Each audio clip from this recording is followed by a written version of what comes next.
Почитувани, со наоѓаме пред сала Македонија, каде во предизборната кампања беше ветен проектот Здравствено-спортско-рекреативен центар со покриен базен. Денес присуствуваме на пуштањето во употреба на овој центар. Конечно, Прилепчани дочекаа да се реализира уште едно од многуте ветувања на градоначалникот Јовановски, кој вети еден ваков модерен центар за децата со искривен рбет, мајките со бебиња, повредени спортисти за физикална терапија. Исто така, благодарни сме и за реализацијата на вториот дел од овој проект, кој е наменен за рекреативно пливање, фитнес центар и колективна гимнастика. Прилепчани со нетрпение го чекаат пуштањето во употреба на овој центар.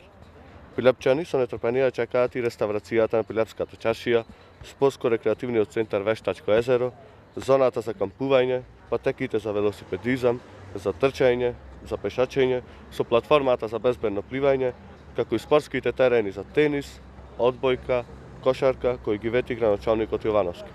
Со вакво темпо на работа на локалната власт, изгледа на Прилепчани освен чекањето, нема ништо друго да им остане. Благодарам.